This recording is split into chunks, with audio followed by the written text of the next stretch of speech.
મહાકાળી મારી વેલી આવશે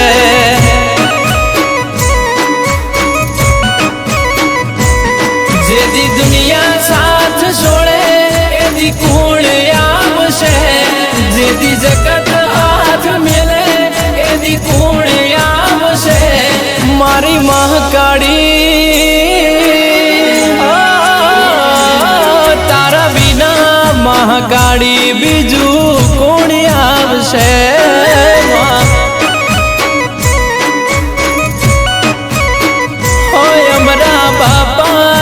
મહાકાળી મારો ટૂંકો વળશે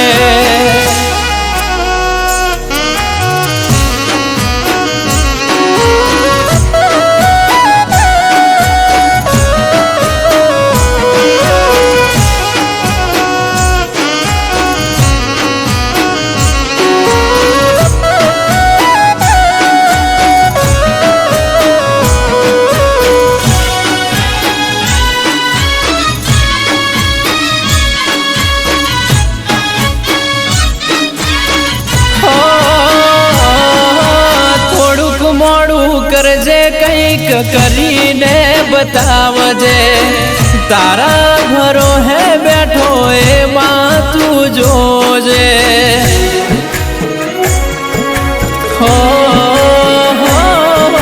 તું ના મળી હોત તો જિંદગી જુરી જુરી જતી રોત જોયેલો સપનો ધૂળ ધોણી રે થઈ જોત એ દાડા સુખ ના જોયા દાડા દુઃખ ના જોયા તન હંબારી હંબારી અમે ઘણું ઘણું રોયા મારી મહાકાળી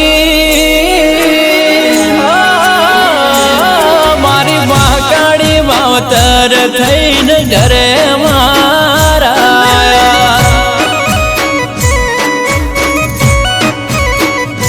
દેવાયત ખોડાની મહાકાળી વેલી આવશે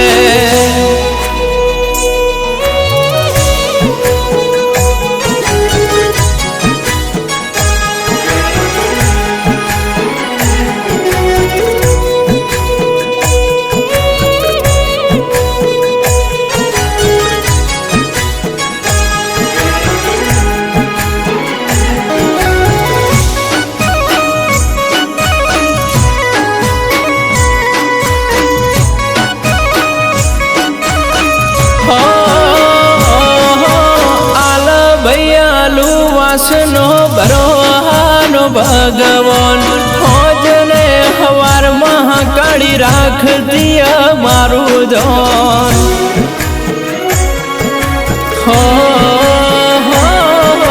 વિરમની મહાકાળી મારો હીરા મોતી રામ આલુ વાસ કે તારા બિના દુનિયા ફીકી હો માં કીધા વગરનું તું દુઃખ જોણી જાય માં હું વગરની તું પીડા સમજી જાય મારી મહાકાળી આવી માતા ભગવાન હર જન્મ મળી જાય હે મજા ભુવાજીની મહાકાળી એના ઉપર આવરણ થાય કારણ કે દરેક જીવને જો આ સંસારની અંદર પાપ પુણ્યના ચક્કર ન ચાલતા હોય અને બધા જ પુણ્યાત્મા થઈ જાય તો બ્રહ્માંડની જે ભગવાને આ રચના કરી એની અંદર બધા જ વિદ્યાર્થી પાસ થાય કોઈ નપાસ ન થાય તો બધા નોકરીઓ જો મળો નરેન્દ્ર મોદી કહેતા હતા 15 લાખ દરેકના ખાતામાં આવો અને દરેક કરોડપતિ આ હિન્દુસ્તાનનો હરેક વ્યક્તિ કરોડપતિ થઈ જાય અને ગાડી લઈ જતા રસ્તામાં ચા પીવો તો કોઈ ચા વાળો મળે શું કરવા કરે કઈ બી આનંદ ન કરો આજે અમે હવન કરાવવા શું કરવા આવીએ કરોડોપતિ થાય તો તમે ખેતીએ શું કરવા કરશો મજૂરી ઉપર અહંકાર સાથે જે માયા પછી એના ઉપર આવરણ કરતું હોય કૃષ્ણ ભગવાનનો જ્યારે જન્મ થયો ત્યારે જો માયાનું અવતરણ ન થયું હોત તો કદાચ આ મહાભારત જુદું હોત પરંતુ જ્યારે કંસની સંકલ્પ હતો કૃષ્ણજી જ્યારે બાળક સમજણું થાય એટલે કે જો આ મમ્મી ને પપ્પા ના ફલોણું ના મારું ને તારું એટલે સમજી લેવાનું કે ફરી માયા લાગી ગઈ, આ તારું ને મારું થવા માંડ. અને એ જ્યારે તારું મારું થાય એટલે પાપ કર્મોની શરૂઆત થવા માંડ. એટલે જ્ઞાતા આત્મા છો પરમાત્મા, દરેકમાં પરમાત્મા છે જ, પણ એ પરમાત્મા નિરીક્ષક તરીકેનું કાર્ય કરે છે. પરીક્ષા ખંડની અંદર નિરીક્ષક ઉભા હોય, ચાહે આપણા વર્ગ શિક્ષક હોય કે ચાહે આપણે સાહેબને તો ટ્યુશન જતા આવીએ, પરંતુ એ વખતનો રોલ કયો હોય? નિરીક્ષક તરીકેનો શીખવાડશે નહીં. એ તમને જે લખાણ હોય એ પ્રમાણે તમારે ભોગવવાનું છે, માર્ક મળવાના છે. અને એટલા માટે આત્મા છો પરમાત્મા આપણી સાથે છે, પણ આપણા કરેલા કર્મોની નોંધ લેવા માટે છે કે આપણે કયા કર્મો કરીએ છીએ એ સતત આપણી સાથે છે. અને જો એ આપણને અહેસાસ થાય અને આપણે પરમાત્માને જાણી શકીએ તો ડગલે ને પગલે ખોટું કરતા આપણને બીક લાગે, ખોટું કરતા રોકાઈ જઈએ. પરંતુ એ આપણે અનાદર આપણા અંદર રહેલા આત્મા છો પરમાત્માના બળ કરતા અંદર રહેલા કામ, ક્રોધ, લોભ, મોહરૂપી બળ વધી જાય એટલે આપણે ખોટું કરવા તરફ પ્રેરાતા હોઈએ. અને હરેક વ્યક્તિનો અનુભવ થતો હશે કે ખોટું કરતા પહેલા એક વખત એનો આત્મા ના પાડતો હશે કે આવું ન કરાય, પણ એ પાછો કરવા પહોંચી જાય. કેમ કે એના પેલા બળ વધારશે, લોભ લાલચનું બળ વધારશે અને એટલે ખોટું કરવા તરફ જતો હોય. એટલે જ્ઞાતા જાણતા હોવા છતાં જે ખોટું કરે છે એનું નિવારણ કરવું બહુ કઠિન છે. અને એટલા માટે જ્ઞાતા કામ સકલ પાતક અતિ પાતક ગુરુ લઘુ પાતક, પાપ નાનું કરો કે મોટું કરો તમામનો હિસાબ ચૂકતે કરવાનો હોય છે. સકલ પાતક અતિ પાતક ગુરુ લઘુ પાતક. ધર્મશાસ્ત્રમાં કીધું કે સંકરણીકરણ એટલે ભેગું કરવું. ધર્મશાસ્ત્રમાં કીધું કે ભાઈ ધન એકઠું કરવું પણ પાપ બતાવ્યું છે, પણ તમે હું એ ભેગું કરું છું, તમે કરવાના. કારણ પાછળ ખબર નથી શું થશે. કોરોના આવ્યો ત્યારે ભલભલાનું આરતી નથી કરવાની યાર, આરતી નથી કરવાની. પૈણાય હશે દીવા કરવા માટે પૈણાય આપવામાં આવશે, એ તમને પૈણાય અહીંથી મળશે. પણ તમારે આડી કોરી દીવડો 11 લાખ રોજ આવું રોજ 11 દીવડો એટલે 120 દીવડો બની તે મારા તો અમરકાલ દીવડો બની એટલા માટે આપણે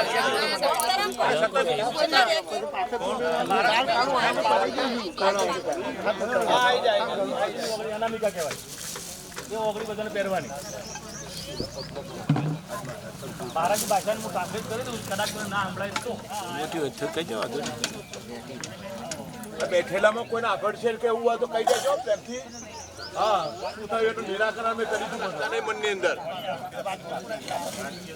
અંદર વાતો કર્યા વગર મહારાજના સૂચનોનું ધ્યાન રાખશો તો પૂજાની ખૂબ મજા આવશે.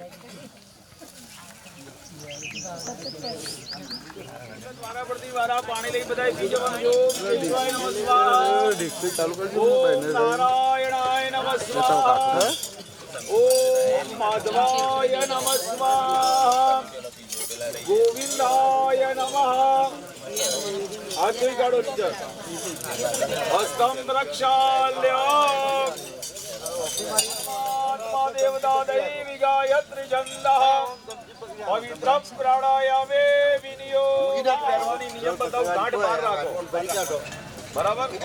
હવે જુઓ, શ્વાસ પહેલો ખેંચો, પછી શ્વાસ રોકો અને શ્વાસ છોડો. શ્વાસ ખેંચતી વખતે જેટલું માતાજીનું નામ લેવાય, સ્મરણ જપતા એટલું કરો. શ્વાસ રોકીને જેટલા જપતા એટલા કરો અને શ્વાસ ધીમો ધીમો છોડવાનો અને જપતા એટલા કરવાના. યો દેવા સવિદાસ્મગમ મનઃ પ્રાણેન્દ્રિય ક્રિયા કચોદયે નિદદમર્યમ વરેણ્યમ એવમ અંતર્ગતમ પાપમ પ્રાણાયામે ન દય્યતે. હવે જુઓ, પ્રાણાયામ કર્યા પછી આપણે પહેલા સમજી લેવાનું કે કર્મ શાના માટે ભેગા થયા. 3 દિવસ મહાકાળી માતાનો પ્રતિષ્ઠા મહોત્સવ, શિખર પ્રતિષ્ઠા. તો પહેલું તો કાલી સ્વરૂપે શું છે? કાલી કોણ છે? કાળાસી એટલે સ્વરૂપો ધર્યા. અને એ સમયે જે સ્વરૂપના આપણે જે શક્તિ પર પૈકીનું સ્વરૂપ એ કર્મ શક્તિ. એ આપણને પ્રેરણા વગર જીવનમાં કર્મ કર્યા વગર કશું પ્રાપ્ત થતું નથી. ભૂખ લાગી હોય તો રસોઈ બનાવવાની કર્મ કરવું પડે તો જ ભૂખ મીઠો. પાણી પીવું હોય તો પહેલા કૂવો ખોદવો પડે તો કર્મ કરીએ તો જ મુક્ત થવાય. અસુરોનો સંહાર કર્યો.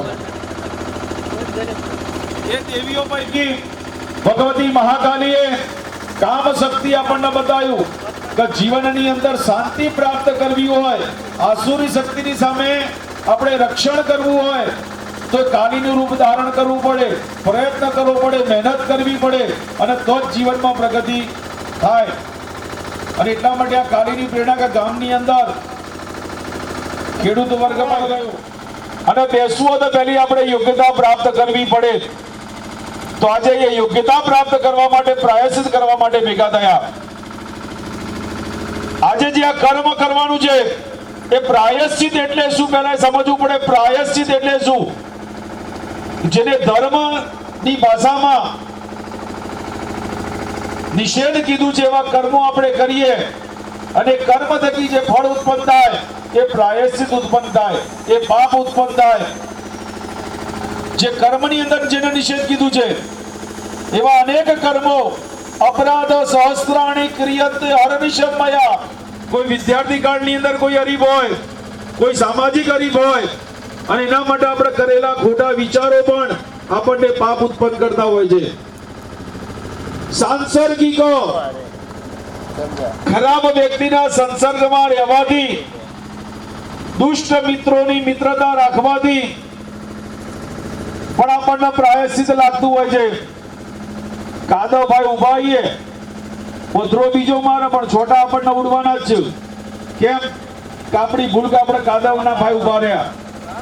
એટલા માટે કોઈ દુષ્ટ વ્યક્તિની મિત્રતા રાખી હોય, એ દુષ્ટતાપૂર્ણ કર્મ કરતો હોય, એની સાથે રહ્યા આવીએ તો પણ આપણને છોટા ઉડવાના છે ને પાપ લાગવાનું જ છે. એના માટે આપણા પુરાણ તારા ભીષ્મ પિતામહે સવાલ કર્યો કે એક કૃષ્ણ મારું કયું પાપ? મેં ક્યારે કોઈ અધર્મ કર્યો નથી, પાપ કર્યું નથી. તારા કૃષ્ણ ભગવાને કીધું કે તમે પાપ નથી કર્યું, પણ કૌરવોની સાથે રહ્યા, દ્રૌપદીના ચીર ખેંચાતા હતા, તમે સભામાં બેઠેલા, તમે યોદ્ધા હોવા છતાં એનો પ્રતિકાર કરી શકતા હતા, તમે એનો વિરોધ કરી શકતા હતા, પણ જ્યારે તમે મૌન રહીને જોયું એનું પાપ તમે અત્યારે ભોગવી રહ્યા છો.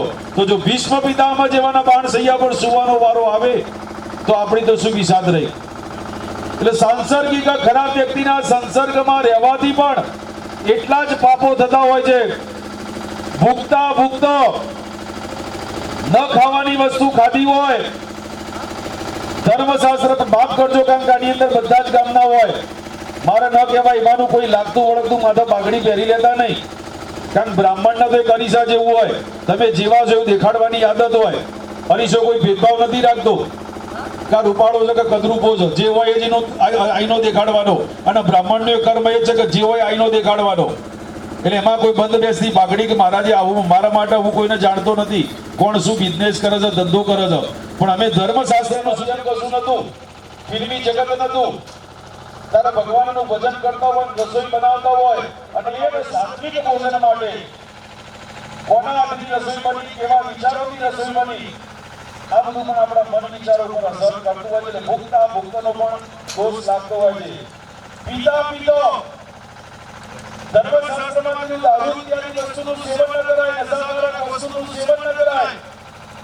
પણ તેમ છતાં અજ્ઞાનતાની અંદર, અજાણતાની અંદર જ્યારે શરદી લગાડ થઈ ગયો તો દવા લેવામાં શરદી, તો એમાં ઘણા પ્રકારનો અવગુણ હોય તો એ પણ અજ્ઞાનતામાં પણ આપણે લેવું એમ કેમ પાછા આયા.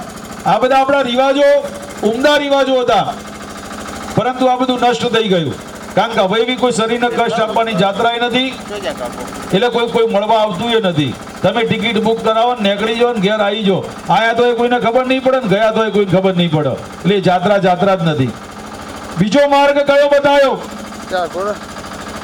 તમારે યાત્રા નથી થતી તો તીર્થની અંદર જઈ, જે આપણે અહીંયા બેઠા જે ભૂમિ ઉપર જાજા સમુદાય એક તીર્થ સમાન જ ગણાય, પરંતુ જે તીર્થ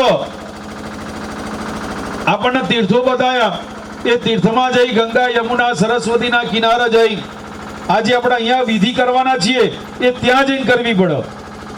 10 વિધિ સ્નાન, પણ એનો સમય કયો? આપણે સમય અનુકૂળતા લીધો.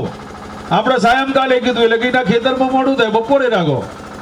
આપણા સમય નહીં, શાસ્ત્રના સમય કરવું પડે. સવારે બ્રહ્મ મુહૂર્તમાં 4 વાગે નદીના કિનારે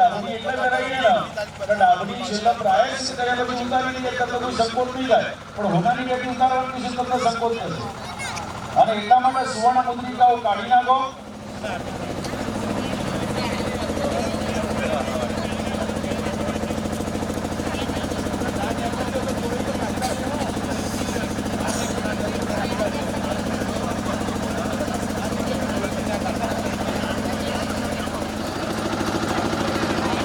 ભાઈ બધાના ભસ્મ આવી જાય કહેજો.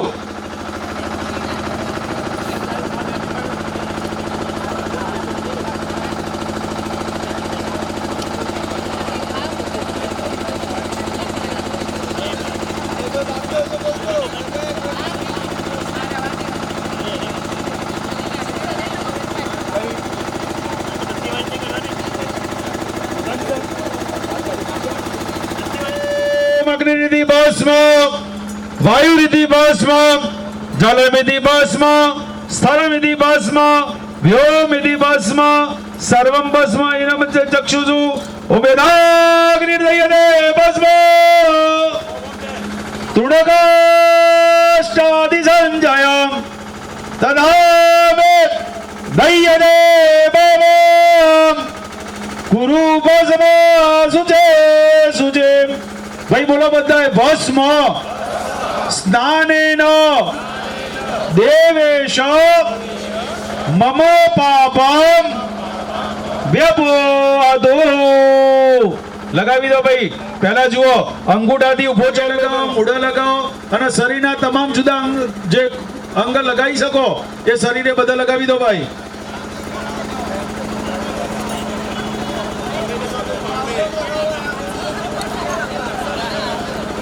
હવે ભાઈ મૃતિકા રાજદ્વારની માટી ગજે હાથી ફર્યા હોય, ગજ એટલા હાથી ફર્યા હોય, જ્યાં ઘોડા ફર્યા હોય, જ્યાં સંતોના પગલા પડ્યા હોય, જ્યાં રાજાના પગ પડ્યા હોય એવી રાજદ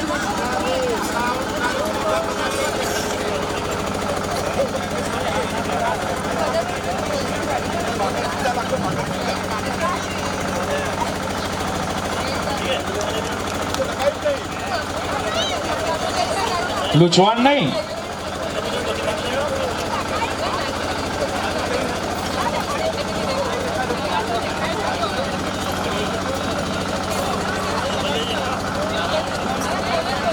ચલો ભાઈ, થઈ ગયું, બધાને પહોંચી જાય કહેજો પાછળ.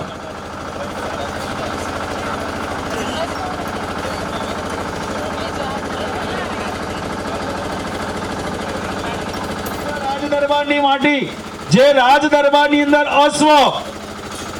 અશ્વ બધા પશુઓમાં ઉત્તમ કીધો, એટલે હાથી ઘોડા ફર્યા હોય, વિષ્ણુ ક્રાંતે વસુંધરે સિદ્ધાધારયિષ્યામિ રક્ષસો માં પદે પદે ઉર્ધ્વદાસી વરાયેણ દ્રષ્ટેન સદબાહુના મૃતિકે હરવે પાપમ યન્મયા દુષ્કૃતમ કૃતમ. બોલો મૃતિકા, બોલો હાબુ નહીં કાઢ.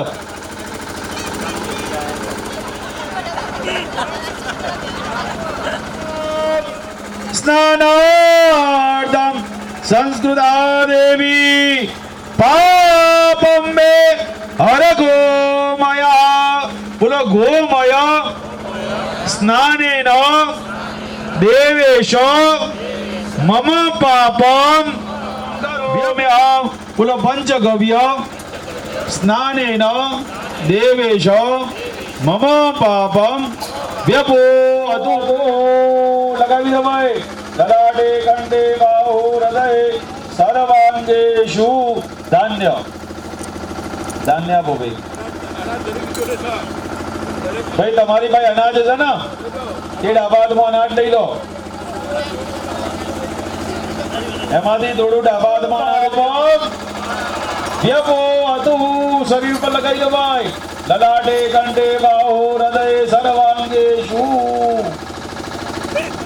હવે સોપારી વાળું જળ કરીને આપો ભાઈ. એક લોટામાં સોપારી નાખીને જળ બધાને આપી દો. એક એક સોપારી એક લોટામાં આપી ચારે લાઈનમાં લઈ લો. આપી દો એક લોટીમાંથી.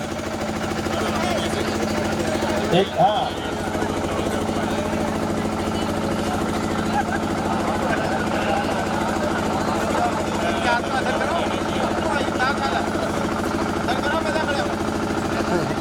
આવી ગયું ભાઈ. હા હેડો ઉભા છીએ. આ બધાના હાથ દુખી ગયા, નેચા કરી દીધા. તેન સ્નાનેન મે દેવા ફલલબ્ધામનંદકમ.